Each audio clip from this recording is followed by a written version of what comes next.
Setelah Perang Dunia Pertama berakhir, terjadilah krisis keuangan terbesar di dunia. Semenjak saat itu, sistem keuangan, sistem perbankan, bursa saham mengalami perbaikan-perbaikan yang sangat berbeda jauh dari sebelumnya. Perang dan resesi ekonomi membuat pembaharuan di dunia keuangan adalah imbas positifnya. Kita pasti setuju bahwa pressure atau tekanan dalam hukum fisika merubah karbon menjadi berlian. Intinya adalah adanya tekanan. Benda tak bernilai seperti karbon ditekan di pressure jadi benda paling bernilai sedunia yang namanya berlian. Jadi tekanan jangan pernah ditakuti, masalah jangan pernah ditakuti, semuanya harus dihadapi. Tekanan Perang Dunia menghancurkan seluruh dunia, namun sejak selesai Perang Dunia Kedua, kecepatan pembangunan teknologi ada dalam kecepatan penuh yang membuat dunia seperti saat ini sangat maju dibandingkan 100 tahun yang lalu. Kemajuan umat manusia dalam 5.000 tahun dicapai hanya dalam 100 tahun. Sejak Perang Dunia Kedua juga ada New World Order yang bercita-cita mulia untuk tidak ada lagi Perang Dunia Ketiga, ingin membuat dunia damai. Dan New World Order tadi di bawah kendali negara pemenang Perang Dunia Kedua, yaitu Amerika dan sekutunya.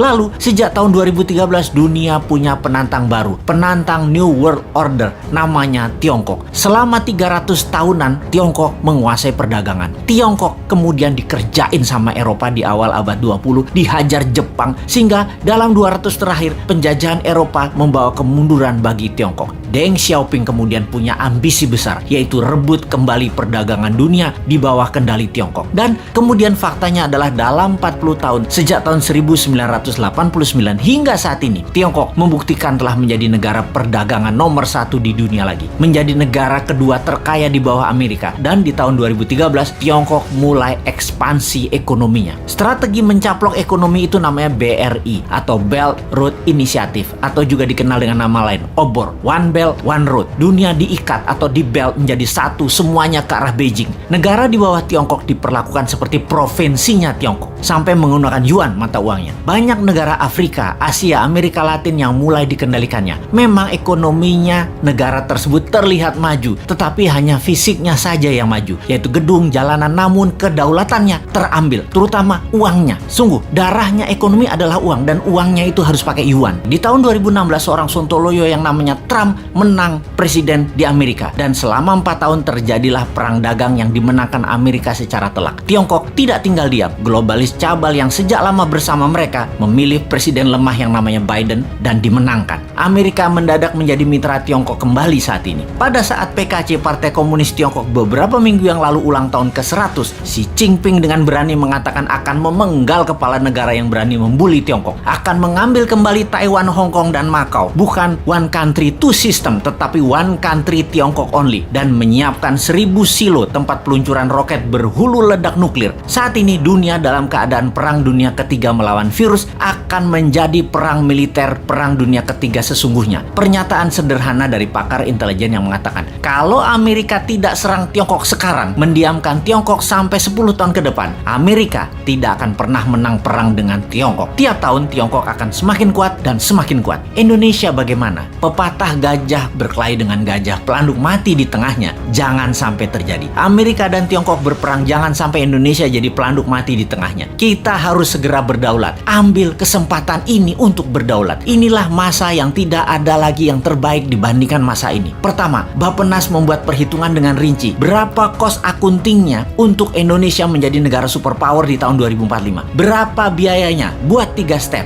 Menjadi negara berdikari di tahun 2025, menjadi negara maju 10 tahun kemudian dengan dasa chip hingga tahun 2035, dan menjadi negara superpower di tahun 2045. Step pertama adalah menjadikan Indonesia negara berdikari, mampu berdiri di atas kaki sendiri hingga tahun 2025. Memerlukan uang katakanlah 6.000 triliun, yang 50%-nya untuk UKM ekspor dan ketahanan pangan. Sisanya untuk kesehatan dan sarana tempat tinggal serta jalanan distribusi. Kita printing rupiah biru, rupiah baru yang masa berlakunya 10 tahun. Dalam 6 bulan ini, sampai akhir tahun 2021, hitung rinci dan gelontorkan mulai awal tahun 2022 dengan kecepatan penuh dan secepatnya kepada UKM-UKM. Lihat hasilnya bagaimana strategi New Mind ini akan menghasilkan karya, yaitu Indonesia negara superpower.